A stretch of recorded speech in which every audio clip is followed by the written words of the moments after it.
Hi everyone, welcome to Tarni's kitchen and greenery. Greenery అనగానే మొత్తం మామిడి చెట్లు కనిపించాయి కదా. ఏమీ లేదండి, లాస్ట్ వీకెండ్ ఫ్యామిలీ ఫ్రెండ్స్ అందరూ కలిసి రిసార్ట్ ప్లాన్ చేశారు.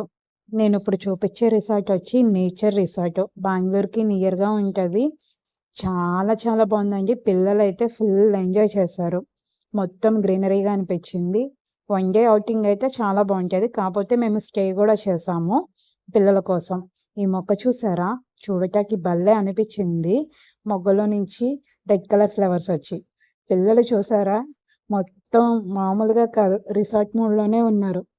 అందరికన్నా చిన్నవాడు వీడేనండి. ఎంత ఎంజాయ్ చేశాడో చెప్పక్కర్లేదు. చాలా చాలా ఎంజాయ్ చేశాడు. నెక్స్ట్ డే స్కూల్కి వెళ్ళేటప్పుడు ఎక్కడికి వెళ్తున్నారా అని అడిగితే రిసార్ట్కి వెళ్తున్నామని చెప్పి అంత ఎంజాయ్ చేశాడు. చూసారు కదా, నేచర్ రిసార్ట్ చాలా బాగుంది. అండ్ ఇక్కడ టోటల్గా వచ్చేసి 9 మెంబర్స్ కిడ్స్ అండి. 9 మెంబర్స్ కిడ్స్ అంటే ఎలా ఉంటుందో ఒక్కసారి ఆలోచించండి. మామూలుగానే ఒకళ్ళు ఒక పక్క ఒకళ్ళు ఇంకో పక్క వాళ్ళకి నచ్చినట్టు ఎంజాయ్ చేస్తారండి. ఇక్కడ 2 స్విమ్మింగ్ పూల్స్ ఉన్నాయి. ఒకటి ఇది, రెండొకటి పెద్దది. చూసారు కదా, మనకు అటుపక్క కనిపిస్తుంది. అటుపక్క ఉన్న స్విమ్మింగ్ పూల్స్లో స్లైడ్స్ కూడా ఉన్నాయి. ఇక్కడ రీల్స్ చేసుకునే వాళ్ళకైతే మంచి పర్ఫెక్ట్ ప్లేస్ అని చెప్పొచ్చు. అదేవిధంగా వన్ డే అవుటింగ్కి అయితే సూపర్ ఉంటుంది. ఇది వైట్ఫీల్డ్ నుంచి 1.5 అవర్ జర్నీ పడుతుందండి. మేము 10:30కి స్టార్ట్ అయ్యాము. నియర్లీ 12:40 ఆ టైంకి రీచ్ అయిపోయాము. నెక్స్ట్ వచ్చేసి ఇంకా పిల్లలు ఆ టైం అంటే ఆకలి వస్తారు కదండి. ఇంట్లో అయితే తినమంటే తినరు, కానీ బయటికి వెళ్ళగానే ఆకలి వేసేస్తుంది. చూసారు కదా, ఆఫ్టర్నూన్ ప్లేట్ ఇదనమాట. దీంట్లోకి మష్రూమ్ కర్రీ, బటర్ నాను, అలాగే ఆలు ఫ్రై, కుండ biryani, chicken curry, chicken creamy curry అనేది ఇచ్చారు. వర్షం పడుతుంది. మా వాళ్ళు చూసారా, వర్షంలో కూడా ఎంత బాగా ఆడేస్తున్నారో. Next throwball ఆడారండి. అస్సలు కనీసం ఒక 3.5 అవర్స్ త్రోబాల్ ఆడేశారండి, మామూలుగా కాదు. నెక్స్ట్ డే అందరికీ కాళ్ళు నొప్పులు, చేతుల నొప్పులు. చూసారు కదా, స్విమ్మింగ్ పూల్లో ఎవరికి కావాల్సినట్టు వాళ్ళు ఎంజాయ్ చేసేస్తున్నారు, నార్మల్గా కాదు. చూసారు కదా, మా వారు పూల్స్లో ఎంత బాగా ఎంజాయ్ చేస్తున్నారో, మామూలుగా కాదు అసలు. పిల్లలు వాటర్ చూడగానే ఎంత ఎంజాయ్ చేస్తారో చెప్పలేము. ఇక్కడ అలాగే జిప్ లైన్ అండ్ సైక్లింగ్ కూడా ఉంది. అవి కూడా చాలా బాగా ఎంజాయ్ చేసాము. చూసారు కదా, ఆల్రెడీ మా వాళ్ళు ఒకళ్ళు అటు పక్కకు వెళ్ళారు. ఇది నెక్స్ట్ డే బ్రేక్ఫాస్ట్కి వచ్చేసి ఎగ్స్, వడ, ఇడ్లీ, చట్నీ, సాంబార్, పూరి కుర్మా, పూరి, అదేవిధంగా వెజిటేబుల్ రైస్ అనేది పెట్టారు. గేమ్స్ అనేవి, ఇండోర్ గేమ్స్ కూడా చాలా ఉన్నాయండి. ప్రతి ఒక్కదాన్ని అలా అలా ఊరికినే ఒక 2 నిమిషాలు ఆడేసేసి పక్కకు వచ్చేసాము. అదే బయట ఆడమంటే ఆడతామా? లేదు. ఇలా ఊరికినే ఇండోర్ గేమ్స్ అయితే బాడీ అలసిపోదు కదా, అందుకు. టేబుల్ టెన్నిస్ ఉంది, పూల్ బాల్ ఉంది. చూసారు కదా, రాకపోయినా ఆడటమే గ్రేట్. మొత్తం ఎటు చూసిన గ్రీనరీగా చాలా బాగా మెయింటైన్ చేస్తున్నారండి.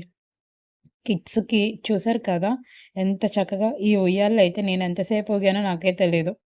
మా పాప అయితే ఇటు నుంచి అటు, అటు నుంచి ఇటు కనీసం ఒక 2 అవర్స్ ఈ గేమ్ ఆడిందండి. ఏంటి అంటే, చూడు మమ్మ నాకు వచ్చేసింది అని చెప్పి ఎంత బాగా చెప్తుందో. ఇంకా రూమ్స్ అయితే చెప్పనే అక్కర్లేదు, చాలా చాలా బాగున్నాయి. బెడ్స్ కానీ, లోపల ఇంటీరియర్ కానీ చాలా బాగున్నాయండి. చూసారు కదా, ఫొటోస్కి కూడా చాలా చాలా బాగుంటుంది. ఒకసారి వీకెండ్స్లో ట్రై చేయండి. నేను వీడియో తీసే పనిలో అంటే మా వాళ్ళు గేమ్ ఆడే పనిలో ఉన్నారు. ఏ రేంజ్లో ఆడారంటే ఆ రేంజ్లో ఆడారు. ఈవినింగ్కి బాడీ పెయిన్స్ వచ్చేసాయని చెప్పి అందరూ కూర్చున్నారు. పోనీ అలానే ఏమైనా తగ్గారా? నెక్స్ట్ డే మళ్ళీ స్టార్ట్ చేస్తారు. స్విమ్మింగ్ పూల్ కూడా చాలా నీట్గా మెయింటైన్ చేస్తున్నారు. సో ఎంత చక్కగా ఆడుకోవచ్చు. ఇంకా అన్ఎక్స్పెక్టెడ్ ట్విస్ట్ ఏంటంటే, ఫాదర్స్కి ఎవ్వరికీ తెలియదు, ఫాదర్స్ డే సెలబ్రేషన్స్ కూడా ప్లాన్ చేసాం. ఇది మాత్రం మా ఫ్యామిలీ ఫ్రెండ్స్లో విజయక్క ఉంటారు, ఆవిడకే చెందుతుంది ఆ క్రెడిట్ మొత్తం. అన్ఎక్స్పెక్టెడ్గా అప్పటికప్పుడు ప్లాన్ చేసి, ఆల్రెడీ ఆవిడ ఇంటి దగ్గర అనుకున్నారు, ఇంకా అక్కడికి వచ్చాక ఇలా సర్ప్రైజ్ చేద్దామని చెప్పి. పిల్లలకు కూడా తెలుసు, చక్కగా పిల్లలు గ్రీటింగ్ కార్డ్స్ ప్రిపేర్ చేసుకున్నారండి. చూసారు కదా, ప్రతి ఒక్కరు వాళ్ళ ఫాదర్ కోసం గ్రీటింగ్ కార్డ్ ప్రిపేర్ చేసి అక్కడికి వచ్చాక ఇచ్చారు. మా దగ్గర ఉన్న ఐటమ్స్తో చాలా సింపుల్గా అక్కడున్న ఫ్లవర్స్ కోసేసి, అక్కడున్న ప్లాంట్స్ అడిగి, చూసారు కదా, టేబుల్ మొత్తం అలా పెట్టేసి, బెలూన్స్ మాత్రం ఇంటి దగ్గర నుంచి తీసుకెళ్ళాం. Lights, balloons. సో లైటింగ్ అంతగా సరిపోలేదని మొబైల్ టార్చ్ యూస్ చేసేసి ఐటెం పెట్టేసాం. చూసారు కదా! క్యాండిల్స్ గూడా పెట్టాము. నాకు తెలిసి ఫాదర్స్ నిజంగా చాలా సర్ప్రైజ్ అయిపోయి ఉంటారు. కానీ తీరా వాళ్ళ ఫేసెస్ చూస్తే నాకేమీ అంత సర్ప్రైజ్ అయినట్టు అనిపించలేదు గానీ, బట్ ఎంజాయ్ చేశారు. చూసారు కదా! ప్రతి ఒక్కళ్ళు 9 మెంబర్స్ కిడ్స్ కదండీ! సో, ఒక్కొక్కళ్ళ గ్రీటింగ్ కార్డ్ డిఫరెంట్‌గా ఉంది. ఒకళ్ళది ఒకళ్ళకి మ్యాచ్ అవ్వలేదు. ఎంత బాగా చేశారో! అప్పుడప్పుడు పిల్లలకి ఇలాంటివి నేర్పిస్తే వాళ్ళు గూడా చక్కగా ఎంజాయ్ చేస్తారండి. నా చిన్నప్పుడు నేనెప్పుడు ఫాదర్స్ డే సెలబ్రేట్ చేయలేదండి. కానీ ఇప్పుడు జనరేషన్‌కి ప్రతిదీ ఒక సెలబ్రేషన్ డే లాగానే ఫీల్ అయిపోతున్నారు. వాళ్ళు ఎంజాయ్ చేస్తున్నారు. అదే విధంగా పేరెంట్స్ గూడా. డిన్నర్ టైంకి కూడా ఫుడ్ చాలా బాగుంది. ఇంకా నెక్స్ట్ డే మార్నింగ్ స్టార్ట్ అయిపోయాం కదా! రిటర్న్‌లో ఏ టూ బీలో ఆగాము. ఫుడ్ చాలా బావుంది.